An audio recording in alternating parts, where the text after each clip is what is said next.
We'll call the meeting to order. Standing Committee on Access to Information, Privacy and Ethics today, meeting number 97. Pursuant to Standing Order 108-3H7, Study of Privacy of Digital Government Services. And today we have with us, as an individual, Jerry Fishenden, Technologist and Government Advisor. Mr. Angus. Yeah, I won't take too much time. I know we're going to be discussing later the witness list for the study of the growing Facebook scandal. I am concerned, and I just want to put it on the record for my colleagues to think of, that right now in the United Kingdom, the question of whether the Facebook platform was used illegally to undermine the Brexit vote and possibly change the Brexit vote has a direct Canadian link to Jeff Sylvester and the work that AIQ did. And it's my understanding is that Mr. Sylvester, because of jurisdictional limitations, is refusing to testify before the UK committee. However, it would be well within the mandate of our committee to call Mr. Sylvester to testify because of the power of these third-party operators to misuse personal data and possibly undermine the Brexit leave vote. And to that end, if we agreed to bring him to testify, which we could by subpoena if necessary, to make the UK committee aware of our work so that the UK committee, if they have questions about how their referendum was undermined by this misuse of the Facebook platform, could provide us with briefing notes as well so that we could get this thing done, because I think we're talking about something that's much broader in terms of potential impact on the democratic process than what we've looked at in the past. And so there would be an urgency to it, and I think we should certainly, I'd be looking to my colleagues to say it would be well worth our while to reach out to the UK committee at this time. So, Mr. Angus, excuse me, are you making a motion to that effect, or are you just making the request to the chair that I look into it, or? Well, I'm asking, yeah, I mean, we can handle this a number of ways. I could do it as a motion now. We could do it in camera. But I think we have to apprise ourselves of the seriousness of this situation, because it's the United States is looking at it, the UK is looking at it, and two of the main players are Canadian. So I think we should be taking the seriousness of this and making it clear that we will address this. So I know there's a number of witnesses that we are going to talk about, and I don't want to take time out from the witness that we have, but I think with Mr. Sylvester, we have to say that is definitely someone that's going to be appearing before our committee. Okay, so would you like to open up the discussion now, Charlie, or would you like to turn it talk over to about Mr. it? Erskine-Smith and see Yes, what he Mr. has to say. Erskine-Smith. I'm certainly open to this conversation, but I do think we should have the conversation later while we've got a witness here. And obviously the analysts prepared a briefing note, and this was not in the briefing note. I listened with interest to Christopher Wyly's testimony at the UK committee this morning, so open to all potential witnesses in a conversation to that end. But we're going to deal with this, as I understood, after we hear from this current witness. And when we're going to be dealing with, as we ordinarily do, dealing with potential witnesses through a committee business. So let's have this discussion at that time. Yeah, I watched the testimony this morning as well as with interest. So we'll do that following this testimony. So please proceed, Mr. Fishenden. Thank you. Good morning, and thank you for the opportunity to provide evidence. I'm doing so in a personal capacity, as you mentioned. Consumer and citizen trust is essential if governments and businesses alike are to use technology to the benefit of us all. Yet all too often we're seeing personal data being taken and misused. Now, it's either by intent or as a consequence of poor security and privacy. And topically, the Facebook and Cambridge Analytica revelations are obviously highly pertinent to that. We need to improve the general level of understanding about data and computing. And equally clear, there's a need to improve the understanding of the important difference between public or open data and private or personal data, which citizens wish to see better protected. In particular, we need to ensure that sensitive data, which covers everyone from vulnerable children to undercover law enforcement, is much better protected. Much government data quality is often poor, since many people only deal with central government occasionally, and it's also duplicated in many places. Government generally lacks well-developed data architectures. There's a need to map and better understand the use of data and stop believing that data sharing is a way to fix poor design. In computing, we already have better approaches that can be used, such as zero-knowledge proof, the use of interfaces, encryption, authentication and authorization, and attribute or claim confirmation. Now, zero-knowledge proof, for example, enables one party to prove to another party that a given statement is true without conveying any information apart from the fact that the statement is indeed true. For example, that I am over 21 or that I'm entitled to a particular welfare benefit. Such computational techniques need to be embedded in the way we design systems. If they're not, the more the paper age data sharing legacy persists in an age where computer systems operate at a scale and at a pace previously unknown, the quicker that security, privacy and trust will be degraded and fraud increased. The human and financial suffering data misuse causes is only likely to increase unless government adopts stronger legal and technical means of protection. One country in particular that the UK has looked to and learned from is Estonia. They have a good set of principles, particularly in terms of putting the citizen at the centre and organising around them, even to the extent that citizens can see which officials have had access to their data. Transparency is, I think, essential to help build and maintain public trust. In 2011, Francis Maude MP, the then Minister for the Cabinet Office in the UK, established the Privacy and Consumer Advisory Group. It comprised academics, privacy and security advocates, and representatives of consumer groups. Its remit was to ensure that government programmes address citizen privacy, trust and confidence, from initial policy planning to requirement specification through to delivery. The group worked very well when it had the direct backing of a strong minister like Francis Maude, but after his departure, some officials no longer responded to or attended the group. My recommendation would be to establish a similar expert group, but have it report directly to Parliament, perhaps via a committee such as yours, so that it cannot be marginalised or ignored. The Government Digital Service, GDS, and their Technology Code of Practice is important. They've set out criteria to help government design, build and buy better technology, and it emphasises privacy in particular, including explicitly that citizens should have access to and control over their personal data, and the code still has a principle that privacy should be integral. The prevention of cyber attacks and the protection of data is a constant challenge, from external attacks to insider abuse, whether that's an official inappropriately accessing or using data, or indeed a developer putting in place rogue code that can later be exploited. The UK has expert help and guidance in this regard from the National Cyber Security Centre, which is part of GCHQ. I do have, however, a concern about inadequate privacy by design and security engineering. Many government departments and agencies have set up their own bespoke development programmes using web developers, many of whom are not trained or experienced in writing secure code. Requiring minimal standards for software engineering quality should be considered, such as the ISO standards, the application of the Consortium for IT Software Quality, and specialist advice such as that available from the NCSC. At the infrastructure level, there's better practice around the protection of data, both in motion and at rest, and there's also strong access controls and auditing, including protective monitoring of the most sensitive systems.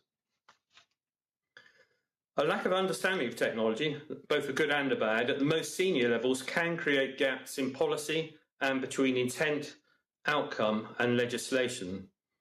Sometimes existing legislation can be a blocker to effective improvements in services and their outcomes. So it's important to have a process for highlighting where legislation needs to be simplified or updated. Also, there can be a naive tendency amongst some politicians and officials to assume that technology can somehow magically solve complex policy or socio-economic problems. I wish that were true. The idea technology can be a solution for everything does need to be challenged. And it must never be about websites and online services, but also about how better digital infrastructure helps those who need face-to-face services too, and those that don't have access to modern technology.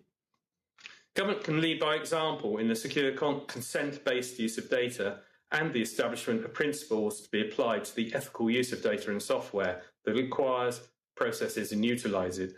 Some of the key issues where government should be playing a leading role include user consent, engaging and educating users to ensure their consensual participation and understanding, including of the data they're revealing, what's being done with that data and how they can provide or indeed revoke consent. The legal aspects, ensuring legislation is adequate or identifying where it needs to be updated to keep pace with changing technology. The economic issues, understanding the impact that better use of data and techniques such as artificial intelligence and machine learning are likely to have both at micro and macroeconomic levels, including on the potential configuration of public services as the Internet of Things and embedded health sensors become more ubiquitous. Access and control, establishing a trust framework, one that spans anonymisation, pseudonymisation and strong identity proofing. Data quality, I've already mentioned, it's ensuring data is of sufficient accuracy and veracity to ensure that resulting decisions are coherent, particularly before building analytics and machine learning on top of unknown data quality. Users need to be provided with access to their own data to ensure their records are accurate. Data de-identification and anonymity. There are known problems which already exist with anonymising personal data successfully, and this is becoming an increasingly significant and complex issue. De-identification is not the same as anonymisation, and more research is needed in this area. Data access.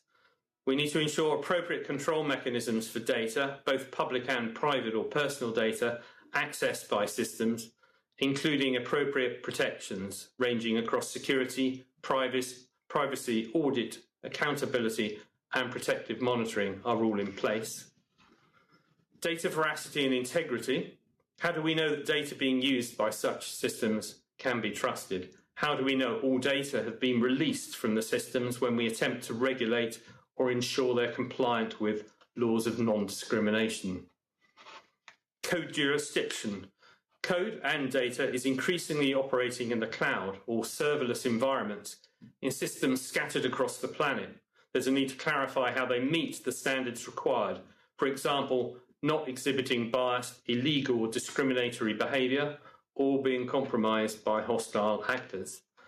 And finally, resilience. As many services become ever more reliant upon the new generation of interconnected systems, the potential resilience to failure, whether that's caused by accidental or malicious purposes, is a significant issue. More research is required into the potential interactions and vulnerabilities and risks of the emergent system of systems. If the best legal, ethical and trust frameworks are not in place, the poorly designed acquisition and use of personal data will be discriminatory, wrong or inaccurate, biased, unaccountable, manipulative, and create significant security, privacy, legal and trust issues. However, if well applied, there is certainly an upside, which is that they can help support better policy making, healthcare, education and transport, for example, through responsive and more efficient systems. Consistent standards of security, privacy and software engineering together with transparency are required. To be successful, any digital or e-government initiative first needs to determine what it wants to achieve by going digital. Is it simply to automate existing services? Or is it optimization, or re-engineering, or transformation? Is it about moving resources towards the front line by taking cost out of internal operations by helping streamline and simplify them? There needs to be clarity about exactly what the desired outcomes and benefits are, rather than a simple assumption this is something we need to do in the digital age. I think government can play a significant and positive role in showing how we can enjoy the upside of our digital age rather than the downside. Rather than simply following the model of the worst of the private sector, misusing and abusing data without users' meaningful consent, government should look to raise standards. There's a chance to lead by example. I would be happy to provide more detailed links and references after today's session, if that would be useful, and thank you for taking the time to listen to me this morning. Thanks. Once again, Mr. Fishenden. We'll go first of all to Mr. Nathaniel Erskine-Smith. 7 minutes. Thanks very much. So, with this study, we're looking at how digital government can improve services for Canadians while also protecting their privacy and security. And do you have an ideal case, an example that we could specifically point to and say, here's an initiative that has done just that? That's a good challenge. I think there have been several initiatives where privacy has been very much at the core of the programme. I think some of the programmes have struggled. I mean, one of the particular ones that come to mind is the GovUK Verify programme, which was looking at identity. It's based on a very sound set of privacy principles and was designed from the ground up to ensure adherence to those and to take account of upcoming legislation, such as the European Union's General Data Protection Regulation. However, I think for other reasons, our programme has struggled to deliver the outcome it once set out to achieve. Other areas I've been involved with include some of the police national systems, where they've been very well designed in terms generally of data protection of the citizens involved and have protective monitoring. Unfortunately, there have been one or two cases that have proved the value of the protective monitoring in terms of officers being belatedly identified as having abused their trust with access to those systems, but after the fact. I think we need to look at ways of how we have more proactive monitoring on systems so that if there is potential abuse by an insider such as that, or indeed a hostile player from outside, that we're much more timely in the way we respond to those incidents. So, in terms of ideal cases, though, I mean, in your comments, you had indicated that the UK looked to Estonia. We had Estonian officials before us last week, and they spoke very highly of their system, that it has improved services, they've reduced costs 2% of GDP, there has been no identity theft with their digital ID. Is that, in your view, if you look internationally, that's the model? I think I have a lot of respect for the Estonian approach, and I've spent time with their officials and politicians as well. I think one of the things, to be frankly, struggled with in the UK is theirs obviously relies on quite a different approach to identity than the one the UK has adopted. And that forms the core of the system. We are still struggling, to be frank, in the UK with adopting a reliable and consistent identity framework that would enable citizens not only to easily prove who they are when they're online, but also the much more complex issue of proving that particular data sets belong to them. So even if I've proved who I am to a third party, when I turn up at the front door of the National Health Service or the welfare and try to claim access to a particular record, there's still a need to associate my identity with the particular data held in different data silos across government, and that's proving also quite a complex challenge. So that's an interesting point, because when the Estonian officials were before us last week, and my colleague Mr. Bayless asked a question of, walk us through the building blocks, the starting point of where we should begin, and they said the starting point has to be the digital ID. And they noted that their digital ID is itself an encryption device, which is why they haven't had the identity theft issues that we've had here without having digital ID. And you've criticized the UK's digital assurance program to date. Is what Estonia did? Well, I guess the question fundamentally is, why not do exactly what Estonia did? That's a good question, and that spills over into the realm of politics. The current identity assurance programme, Verify, was created after the incoming government of 2010 abolished the UK ID cards programme, which had been a political commitment by the coalition government, both the Liberal Democrats and the Conservative government. And they were very keen to find a method of achieving a similar outcome, but without mandating that every UK citizen needed to go and register their biometrics on a national identity register. This was an attempt to find a middle ground. I think partly there's also been a change in that we have recent initiatives such as open banking, which is started recently in the UK, where you can go online and prove who you are using your bank as the backstop in terms of confirming your online identity and then confirming to a third party you are who you say you are. And I think there's currently a desire to have a look at whether what the government originally wanted to achieve, which was effectively a marketplace of trusted identity providers working within a framework that government trusts and ultimately could regulate if necessary, whether that can now be achieved by changes that are happening in the marketplace anyway.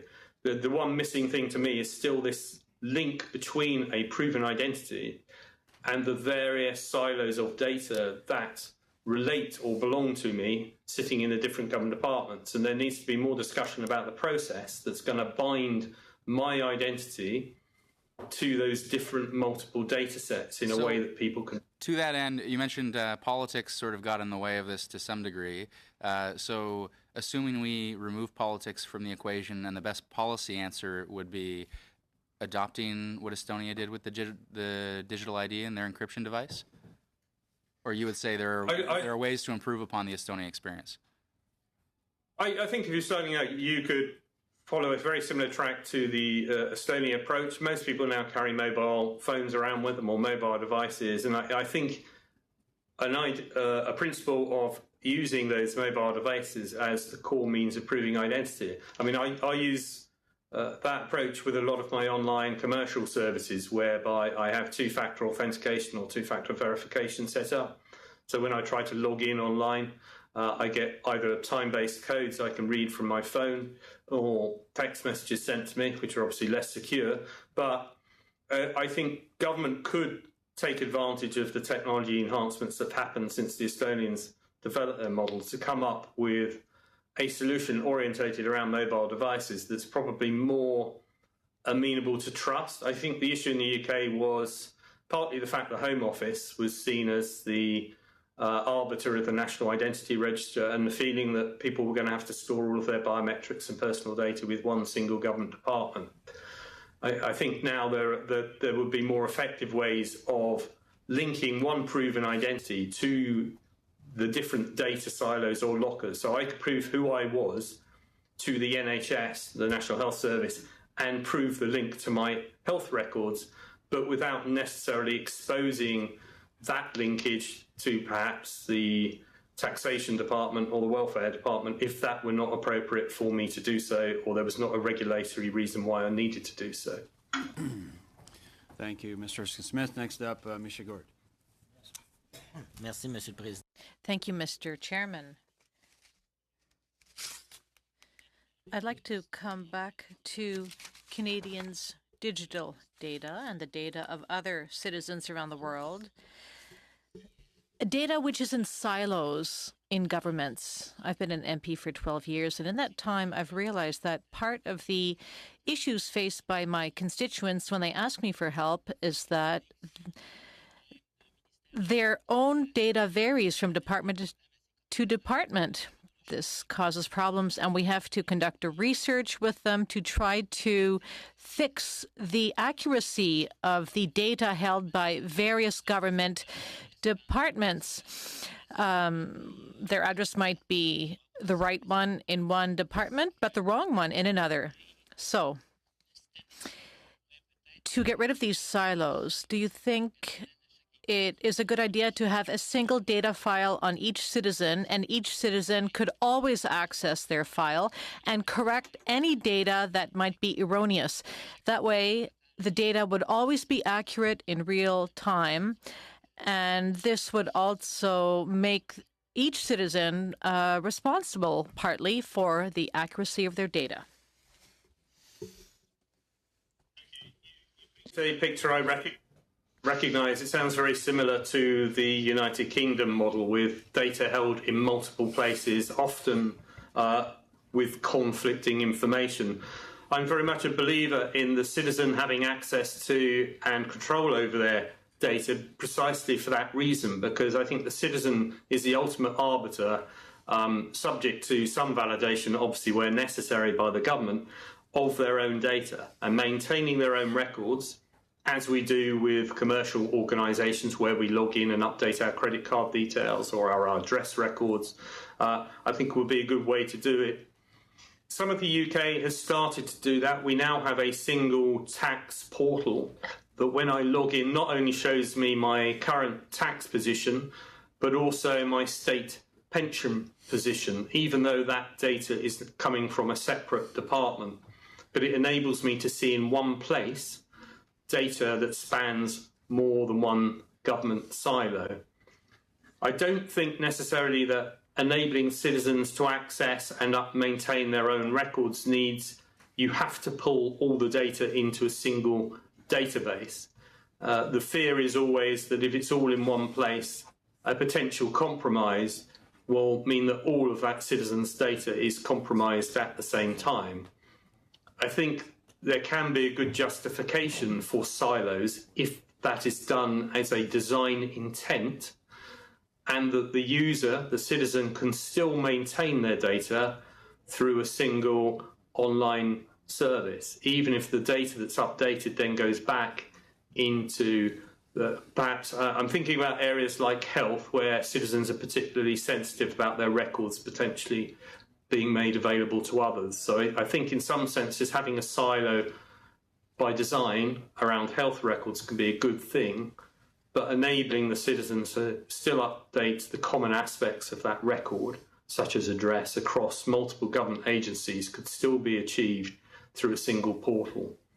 The first step, to me, it comes back to the identity issue, which really does need to be cracked first, because you need to know which citizen it is, and then to establish that they really are the citizen who owns those different data records. And then I agree entirely that citizen is well placed to look at the data and to either directly make amendments and corrections or to request the appropriate corrections and amendments by the owning department. Un fichier, ça. A centralized database would no doubt allow citizens to know which department uses their information. Perhaps a department would ask for authorization. The tax department may ask for authorization to access an individual's tax data to solve certain issues, because today Canadian citizens don't necessarily have a say in which departments access their personal information. I believe that this data belongs to each citizen, and each person should have the right to know if someone is looking into their files. Do you believe that it is a good idea for citizens to know when a department is looking into their personal information? I think the principle is very sound. Obviously, there are occasions when the state needs to be making investigations in the background which are not appropriate to alert a citizen to, such as in cases of fraud or crime. But as a general principle, I think it's right, and that's partly why I like the Estonian system, where Estonian citizens can see which departments and officials have been accessing their records, and if they feel that wasn't appropriate, they can request an explanation as to why their records have been accessed by either a particular official or by a government department.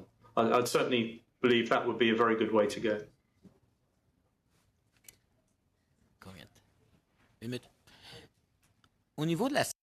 With regard to a person's health, it's an interesting field, because our physicians and healthcare practitioners have access to our files, and often this information is shared. Sometimes it's not. If you might change doctors in your lifetime, and some physicians might transfer the information, others might not, others partially. So records are a patchwork and not necessarily complete. Yet our health record should follow us in its entirety all our lives, don't you think? Yes, It would be ideal if we had a composite health record, and I'm also very conscious with the growing use of wearable devices that our health information now spans far wider than it did in the past. For example, I'm wearing a device that measures my heart rate periodically and things, and my exercising, and it would be good if that could all be consolidated into a single place so that when I go to see my doctor, they're aware not only of the health service interventions in my life, but also get some insight into my lifestyle.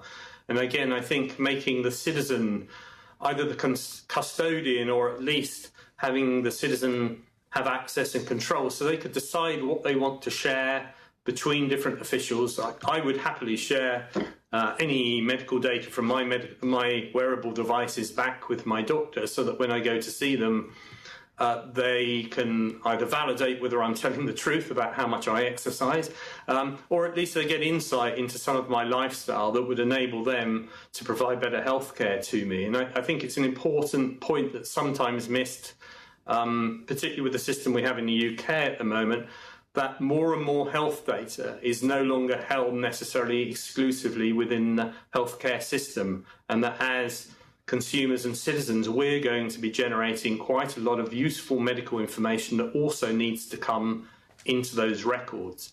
So I think I'm basically agreeing that it would be nice if we had somewhere very highly trusted where we could store both the medical service data and our own personal health acquired data so that there's a single repository around health that enables medical professionals to give us the best possible care.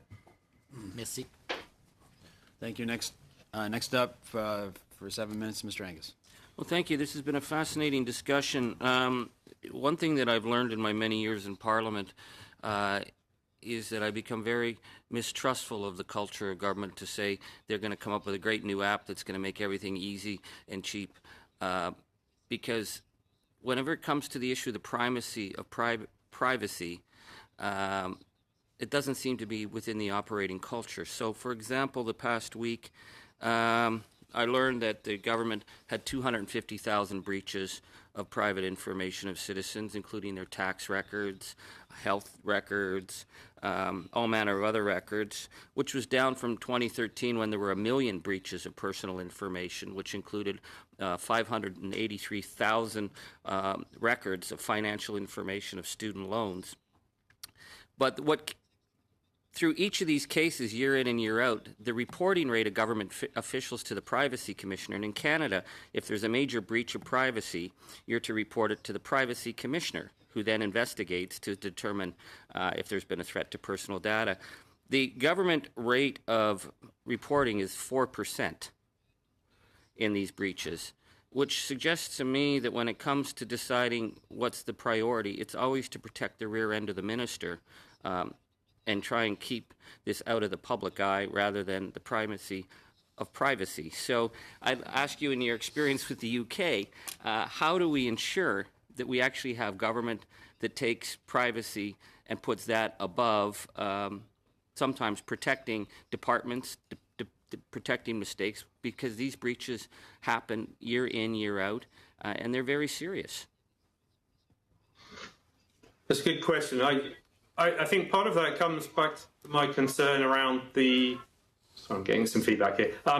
Comes back around the issue of privacy engineering and security engineering, because there could be an extent to which breaches at a technical level could be automatically reported and made visible without any human interpretation or obfuscation in the process, if I'm trying to find polite ways of putting it.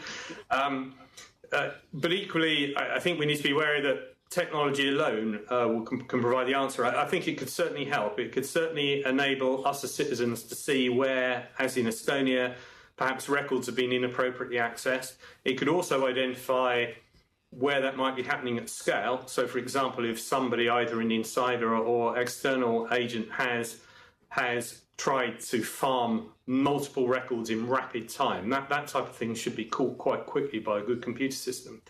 However, most of the breaches that seem to come to light in the UK often involve insiders who have executed social engineering attacks. So even though the system's been well designed, if they bring up people's records on a screen and use analog attack methods, such as either writing down the details or taking a photograph of the screen, it's very, very difficult for the system alone to catch those types of things.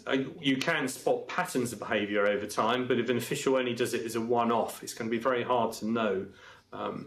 I think there's also currently a disincentive in the system in that the more honest the departments are, the worse they look in the league tables. Yeah. Because they're seen as the departments with the biggest problem, whereas actually they may be the departments being most honest with us. Well, I guess that's what my concern is because we can create the most perfect technological system and it'll always get rave reviews, but it depends on the human factor, and the human factor in politics is always defined by politics and political pressure. In our country, certainly the tax department has multiple breaches year in, year out, lost hard drives, USB sticks. Well, maybe as we move more towards the cloud, we won't lose as many USB sticks full of financial information. We have had cases of people inappropriately accessing, their ex, their spouse.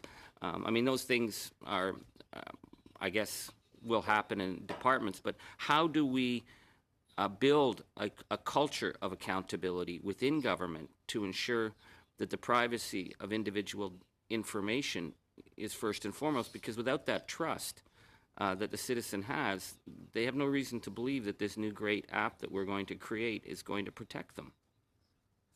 I agree, and I think there's probably multifaceted. One is improving the quality of the training and awareness available to officials. The second is improving the design of some of the systems. For example, why do so many screens, when officials access them, reveal in plain text everything about an individual? Why aren't if they need to know whether somebody's in receipt of a particular benefit or over a certain age, why reveal their date of birth or the particular benefits they're receiving? You could just have a confirmation flag showing on the screen, which would prevent the amount of data that could be leaked. And then ultimately, I guess you need stronger sanctions, that when these things happen, people are held to account. Yeah. And it sounds like you have a similar situation in Canada as we do in the UK, which is very, very rarely does anyone personally or individually seem to be held to account. And worse sometimes, in my opinion, we see organisations fined. So part of the public sector, so a health trust, for example, that has had a breach, may have several £1 million fine imposed on it for the breach, which seems to me like a double punishment to the innocent, because that's going to directly impact the rest of us relying upon medical services from that trust, and ultimately avoids the issue of saying, well, who was accountable for that breach, as if there is a mysterious, faceless entity that was responsible. And also here at the senior level, we rarely have the right people or right accountability at the senior board executive team level of somebody who owns that, and where you can say, it stops with them. They are accountable for that. And maybe if we had greater clarity that a particular named official will be held to account, and moved away, certainly in the UK, from the culture of fining rather than looking to see who was responsible for ensuring all of those aspects I've spoken about, making sure the culture of the organisation was right, making sure the systems are well designed, making sure people are held to account when things go wrong and fixing them. And ultimately, if they haven't managed to fix all of those things over an agreed period, then ultimately they should be held accountable. Much. Thank you, Mr. Angus. Next up for 7 minutes, Mr. Bayliss. Morning, or I guess for you, good afternoon, Mr. Fishenden. Your first point, well, one of your important points, you said the core of the system is the identity framework. And Estonia has an 11-digit number. And then you mentioned that in the United Kingdom, you looked at ID card program in 2010, and I got the impression you said it didn't work. Can you explain what the ID card program was, why it didn't work, or what happened to it? Okay. Right. Just to clarify, the ID card program was terminated in 2010 with an incoming new government. It started in around 2005, 2006. It was effectively two parts. One was a national identity register, which was going to contain about 140 something pieces of personal information, both biographics and biometrics. And the idea was citizens would have to enrol by providing their fingerprints, iris scans, face, so photos and things. And the card was going to be the physical manifestation of that register. And effectively, UK citizens would carry it around, and if challenged, the card could be checked. It could also talk to the central register and, if need be, bring back fingerprints and things, which would enable a law enforcement officer or whoever appropriate to validate the individual in front of them as the same person that originally had the card issued to them. And if that had not been terminated, that could have been the core identity for moving towards a digital economy. Why was it terminated? There were a variety of reasons. Some of them were around civil liberties. It was seen as a single database register of every single UK citizen, which is alien to UK culture, apart from during the Second World War when people had identity cards and they were finished sometime soon after the war. There were also technical issues with the design, partly reflected in the recent discussion about, do you build one big database into which you put all this quite sensitive data and then run the risk of it being breached and actually cause a bigger problem? If I look at it, that approach is somewhat different than, say, the Estonian approach, where they said, we give you an 11-digit number, and that 11-digit number, through what they call this X data, can go and fish out this piece of the information from this database, or it can go over there and fish it out, but it's not all tied to it. And the people that have one pocket of data over there, they can't themselves go and look in other parts of the government to get that data. Whereas you're saying, like, one approach which got people nervous or whatever is that this one card put everything onto it together, and that actually, as an approach, made civil liberties people very uneasy. I could understand that. Is that right? Yes, yeah, exactly. It was. I think it made the fundamental error of assuming a single identity number for everything would be a good thing to do in a highly computerized age. Whereas the Estonian model, which is based around a unique ID, but keeping your data segmented, if you like, logically, where it makes sense to do so on the state's behalf, so maybe health, taxation and welfare, education and other pockets, meaning that citizens still feel they're in control of their identity rather than the state being in control. Now, we have in Canada something called a SIN number, social insurance number, which is a 9-digit unique identifier, and it's given for every citizen has one, but primarily used for Revenue Canada, our taxation net. Is there such a number that exists in the United Kingdom that every citizen has? We have multiple numbers. We have a national insurance number, which is issued by the Department for Work and Pensions, which is used by them primarily. We have unique tax reference numbers used by the Taxation Department, Her Majesty's Revenue and Customs. We have NHS numbers, National Health numbers, and most other departments do have their own unique identifiers for people. Now, going back to my original comment, that needn't necessarily be a problem, because there's no reason why you couldn't have a number, as in Estonia, that potentially is a superset of those that enables me to prove who I am to each of those different indexing systems, if you like, but without necessarily them being able to see across my other identity. We also have, to your point, we also each have our own medical identity number.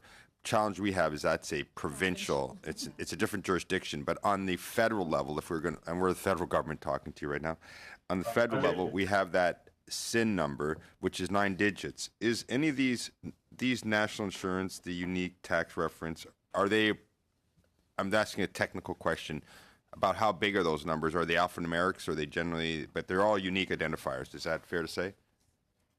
Yes, and they're a mix, alphanumeric mix, most of them. I think an NHS number might be purely numeric, but the others are an alphanumeric mix. I'm trying to think, my national insurance number, it's 10 digits altogether. sorry, it's a grouping of five two-digit And then you also mentioned that some people are conceivably thinking of using bank confirmation. Basically, the bank confirmation is just your bank account number, right? That's how so. It seems to me that what we learned is the basic understanding. And if I want to get your viewpoints on this from the UK. You need a unique identifier. You need to choose some number or alphanumeric. That's going to be linked to it. The approach that the UK took, which seemed too intrusive, is that everything was in one database on that one number. And people said, wow, this is starting to really sound like attacking my civil liberties, as opposed to saying the Estonian way is this is your number, and then this number can link you into any department and give you access to any data department, but those departments can't use that number to access your data, go through the system. Only you can. It's unique to you, and you own. There's this strong concept of you own the data and you control who and you see when your data is used. Would that have helped? I know you've had frustrations in the UK, so maybe you could expand on that. Would that have helped? Would that have been the right way to go if we're looking at doing something in Canada? Yeah, I think that approach would potentially work in a way the UK one didn't, and I think it also tackles the other issue of how do you bind the data about me in different silos back to an identity, because you issue the identity. So I could turn up somewhere and prove who I am using a passport and maybe facial recognition and things, but that still doesn't prove I own my national insurance record or my health record. And the ideal place to do that would be, next time I see my doctor or a consultant, I can prove who I am to them and then have that linked back to that proven identity. So within a short space of time, I can have both my controlled identity, if you like, and by my actions and trusted relationship with the people that issue the other numbers, I could prove that I am the person to whom those other pieces of data relate. And so we end up in the place where we need to be if we're going to enable better citizen access and control over their own data, which is both the trusted identity and the linkage between that identity and these potentially sensitive data records. Thank you. Mr. Bayless. Next up for 5 minutes, Mr. Abu Taif. Welcome. Thank you. Good afternoon. And Estonia has been mentioned in many places, and I'm wondering, there's none of the G20 or G7 countries supposedly have a system or an example that we can look at. And my understanding that the Estonian or witness from Estonia appeared before committee here and mentioning that they had no breach, no example of breach ever in their experience so far. The question is that reasonable, in your opinion, to believe that they never had any breach, and otherwise they could be hacked and they did not know? Can you comment on that? Yeah, that's a very difficult question. It's the nature of computer security and systems that you only discover years later you were breached. But I mean, based on the caliber of the people I've met and what I know of their system, that they have got as good a series of protections as you could possibly have on any computer system to protect what they're doing. As to whether it could turn out at some point that there's been some malicious piece of code or some compromise running somewhere in there, almost impossible to say. But I think they're very savvy, very aware in terms of monitoring their own environments and looking for patterns of strange behavior that lie outside the norms. And that's a pattern we're beginning to see elsewhere, both with the online banks and insurance companies in the UK, but also our taxation department. So even when I'm logged into my tax account, they are also, despite the fact they've accepted my proof of who I was by logging in, they are running behavioural analytics in the background to see how I behave when I'm on their website. So again, I've 15 years I've been logging in using my tax account. They've probably got a pattern of behaviour they expect to see from me. And if they saw something different going on, it can raise automatic flags that perhaps somebody has hacked into my account and they can close down access. Any idea how long it's been the most successful example right now is Estonia? How long they've been using this system? You have any idea? Well, they first started building it back in the early 2000s, I think. I'm not sure when it reached maturity, and I believe they've continued to enhance it. So they added in some of the secure SIMs in the mobile phones more recently. So it has been an evolving program, but you're probably best to direct that back to them for specific facts. Okay, I mean, the risk that any government can take in trying to implement something like this is really to do a complete revolution in the way things are done, and then to try to embed everything in one area, which is really will be a heaven or a paradise for hackers in a way to get all the information they need from one place. And the moment they break into the system, I mean, everything is beyond cost or beyond any economic measure that you can ever put there. The question is, out of your information, and I read your opening statement and I listened to it, is there any concrete examples out there that the system that proposed is superior to what we use or other countries use at the moment? Is there any evidence there that going that route is a better way rather than staying with the current system?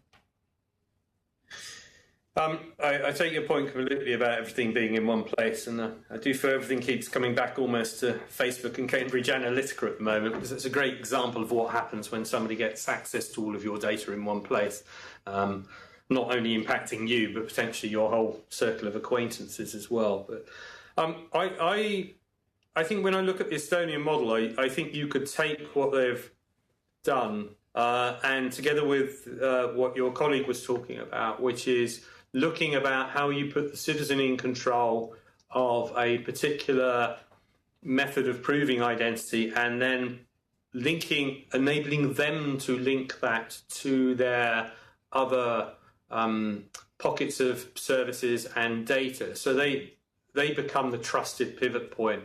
And I think a lot of this is about trust and citizens trusting both the intent of government but also the technology. And I do worry the more they see what some of the private sector are doing with technology, the more they're worried about government's intent in using data. And the other thing is the risk appetite of government. And often I see, if you look at how things are currently done in the paper world or have been done in the paper world, and the level of risk and the risk mitigation that was done there, and then ask sometimes, are we expecting too much or overloading technology because we think it can do a better job? Whereas in the past, whenever I signed a document for the tax office, it always amused me. They'd never actually asked me for a copy of my signature when I first started doing tax. So quite what me signing a document proved to them, I don't know. But when we moved to the digital domain, suddenly people talk about digital signatures or electronic signatures. And that may be appropriate depending on the financial risk or exposure of a government department. But there may be many, many services where a risk model says, actually, we understand the risks and we have appropriate mechanisms for dealing with those that don't actually require the very highest level of citizen identity to have to be used. Thank you. Thank you, Ziad. Next up, Ms. Forte. 5 minutes. Merci beaucoup. Bonjour, merci. Thank you, and thank you so much for being with us today. You began to address the issue of cyber attacks, but I'd like to know whether the British model currently prevents cyber attacks. Does it address more specifically the issue of security? Anything you can share with us in that regard?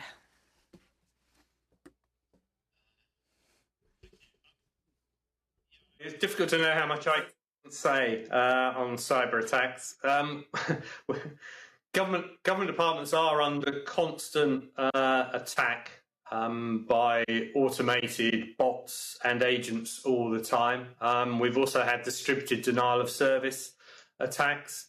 We're constantly looking to ways to engineer our way around those. And we are fortunate in that we do have GCHQ and the National Cyber Security Centre, who are very capable in anticipating and warning against attacks, as well as advising not only government but also business in the UK of potential mitigations, but also if there is a cyber attack or if something is compromised, how to quickly recover from that so that it doesn't cause any lasting damage. I'm finding it difficult to be specific. I suspect you might need a closed session with a representative from the National Cyber Security Centre in the UK. I do know more. I'm just conscious, particularly in a personal capacity, of what it's Je appropriate for me respecte to ça, share. je comprends. Merci. Je pense que c'est important quand même qu'on le souligne. I understand. Thank you. It's important to point this out, though, because in Canada, it is a concern. We are analyzing the situation and we are working on transforming our system. My next question. Clearly, we have to deal with the fact that Canadians want more digital services. And and this is the way governments are moving in. We have 3 levels of government in Canada. They often work together. We have the federal, provincial, and municipal levels of government, which makes the situation very complex. But I wanted to ask you a question about a certain issue which you've partly addressed already. Do you have any advice to give the Canadian government when it comes to digitizing its services? Any advice you can share with us this morning? It goes back to the closing question of my opening statement, which is, what are you trying to achieve by digital? Is it purely moving more services online and effectively still operating in a forms world, although it's not paper forms anymore, it's forms on a computer screen? Or is it about looking at how the operating model of government itself can be improved to enable services to be redesigned, really? If we've got better data in government, why do we ask citizens to constantly tell us something that government already knows, such as where we live, how much we're earning, how many children we may have, whether we're married? Why don't we actually move much more to data-driven services where we can push services to people rather than necessarily asking people to fill in forms all the time? Sorry, I'm aware the focus seems to have gone at my end. So. Mais si vous regardez avec votre expérience, Given your experience, though, in the next 20 or 30 years, increased digitization is inevitable, and so governments will have to provide Canadians with an easier way to serve them and a more secure way of serving them. In light of the coming transformation, and we've talked about different models which already exist, Estonia, for instance, the European, the Australian models. What is, again, the greatest piece of advice you can give us, knowing that this transformation is inevitable?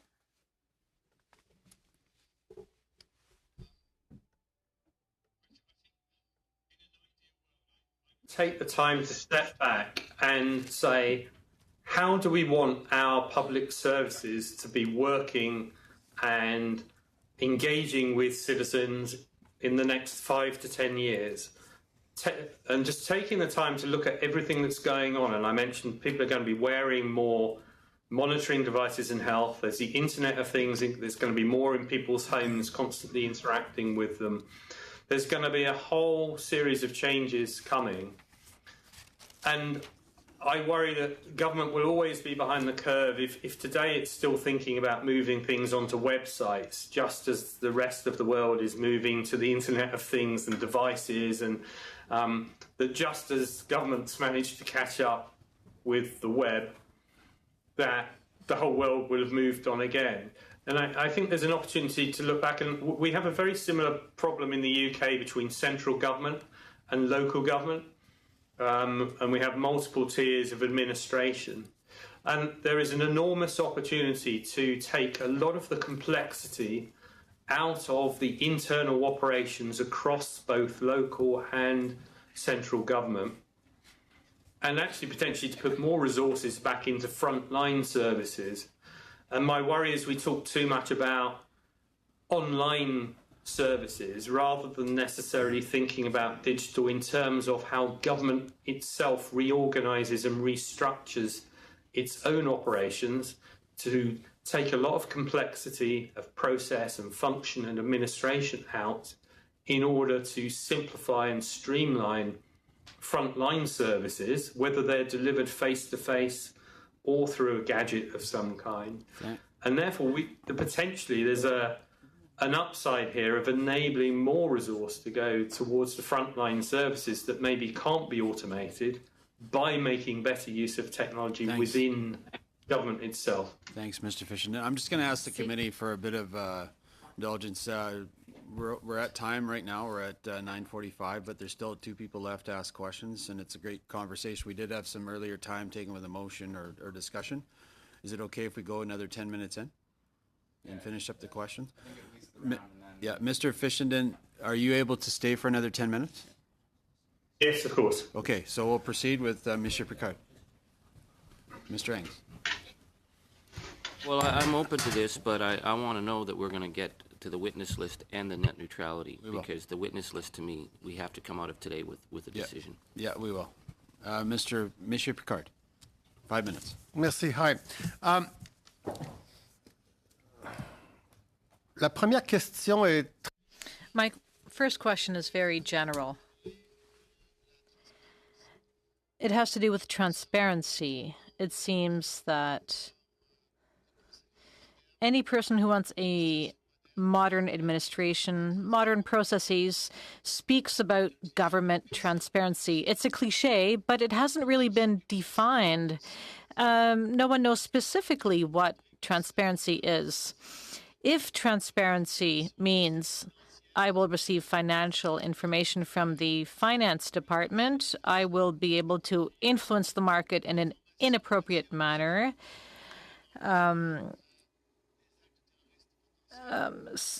Security training could lead to leaks to bad actors. So if we want better transparency in the digital age, how should governments define it? What is, in fact, a transparent government?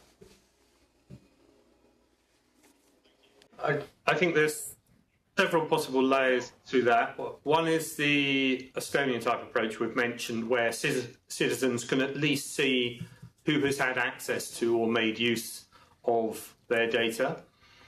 There is a bigger question about how far government has the appetite to open up much more financial data about its internal operations. I mean, you mentioned a possible threat if it does, saying that people might try to effectively game the system and manipulate the market. But on the other hand, it might enable us to get better insight into where the public sector is either doing a very good job and other parts of the public sector could follow a particular organisation's model because it's being financially very efficient in the way it operates. It might enable us to see where other parts of the public sector are not functioning so well and work together to help improve those. But also, in a computer age, there is a potential level of transparency about algorithms and processes. So, for example, welfare calculation. Does government keep those processes entirely within itself, or does it enable third parties to potentially run my financial affairs against a welfare calculation system?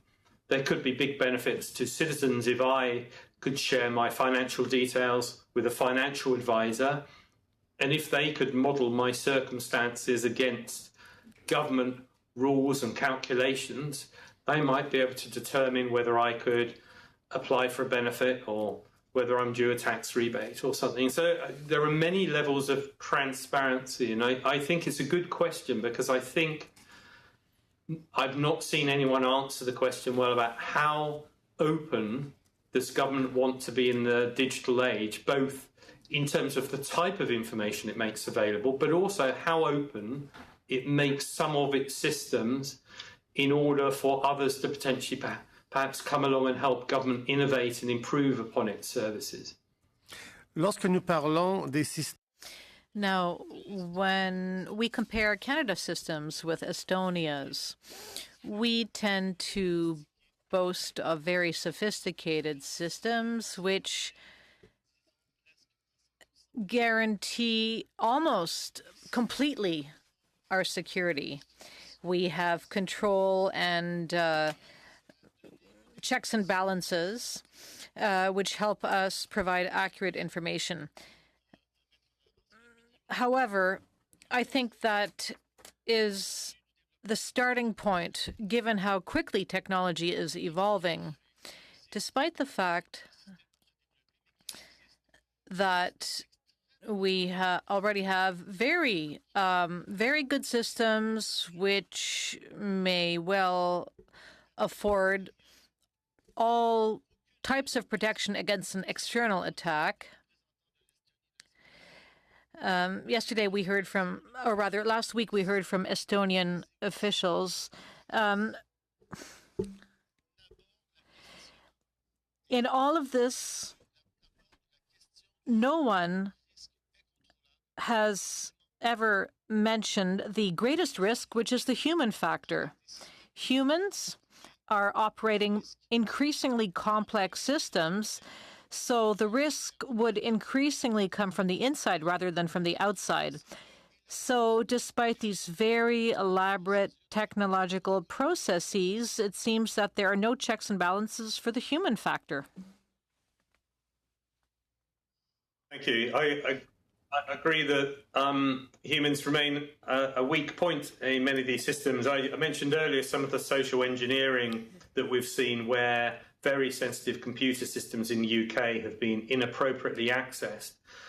And while they do have protective monitoring on those systems that raises alerts when inappropriate access is made, the time delay between the access being made and the human being found, tracked down and held to account has unfortunately occasionally been tragically slow, and I do mean literally tragically slow in at least one case. I think the risk appetite comes back into this discussion, and everything from the software engineering, so how do we trust the code that a human being has written, all the way through the system to the operator of that system, and how do we ensure, given we know that can be a weak point, that as little unnecessary data is displayed to those users when they look at a screen in the future, instead of enabling them necessarily to bring up somebody's entire record on a single screen to look at one time. So I think you're right, all of those things should be looked at in the way these systems are designed. But ultimately there's a risk issue of how there's always going to be a risk in these systems, and where are you on that risk appetite in terms of the cost and the mitigations you're prepared to take in different systems. Thank you. Thank you, Mr. Thank President. 2 minutes, Mr. Angus, to finish up.